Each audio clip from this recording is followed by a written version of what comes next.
Welcome back to Africa 54. I'm Esther Gidui. You're in Washington. It's called the Year of Return, where people of African descent are encouraged to come to Ghana to mark 400 years since the first enslaved Africans were brought to what became the United States. This week, Stacey Nutt reports from Accra, Ghana, on a delegation from U.S. civil rights organization, the National Association for the Advancement of Colored People, or NAACP, visiting the sites of their ancestors. It was a last-minute decision for Miranda Henry to come to Ghana. So far, the NAACP Board of Directors member has found his visit inspiring, emotional and rewarding. Henry is part of a group of almost 300 touring Ghana. Some delegation members visited the home of W.E.B. Du Bois, the famous American writer and civil rights activist who moved to Ghana in his later years. Today, his home is a museum and his final resting place. Now that I'm here right now at the W.E.B. Du Bois Center was monumental because he was one of the founders of our organization, and just to come and see the work that he did, him and his wife did when they came to Ghana was just monumental for me. It was emotional, but just to see it in person was life-changing for me. The group has met with Ghana's president, visited significant cultural and historic sites, and taken part in business and labour forums. NAACP President Derek Johnson says the journey is about reconnection. Well, it's an opportunity for the NAACP, our member supporters, and African Americans to reconnect with Africa, to ensure that the African diaspora strengthens over time, but more importantly, for us to understand the journey that brought us to America. The Year of Return campaign was launched by President Nana Akufo-Addo in Washington, D.C. in September 2018. So far, a number of high-profile visitors have come to Ghana, including members of the Congressional Black Caucus last month. Ghana hopes to attract 500,000 people for the Year of Return. Stacey Nutt, reporting for VOA News, Accra.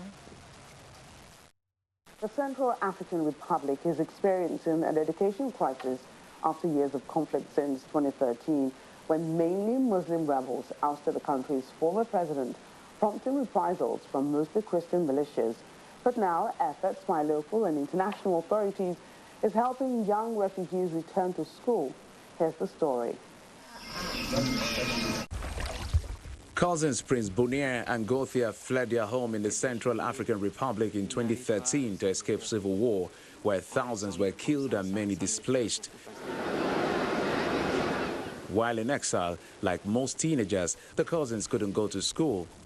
Courtesy of efforts to encourage education, many former refugees are returning to the classroom.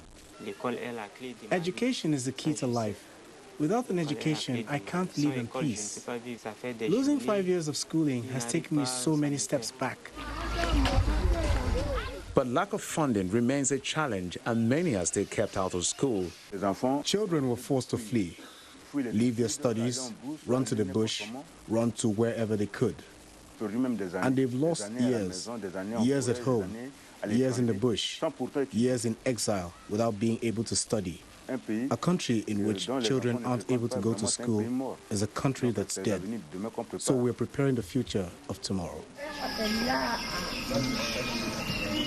Since late 2016, peace has gradually started returning to parts of the Central African Republic, and people are returning home.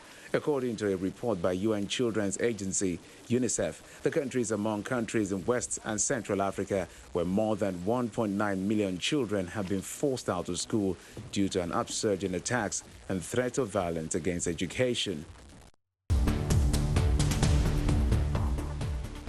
Welcome back to Africa 54. I'm Esther Gidui. You are in Washington. Kenya has become the first country in Africa to recognize people who identify their gender as intersex during a population count carried out recently. As Mohammed Yusuf reports for VOA from Nairobi, the third category will now be listed along with male and female on census forms. 34-year-old Kwamboka Kibagendi identifies himself as an intersex person. Kibagendi was brought up as a female. Growing up, he associated himself with men. Despite accepting his gender, he wears unisex clothes he does not dare wear in his own neighborhood. Starting Saturday night, the government will devote a full week to counting the population. Kibagendi has voiced excitement about this year's population count.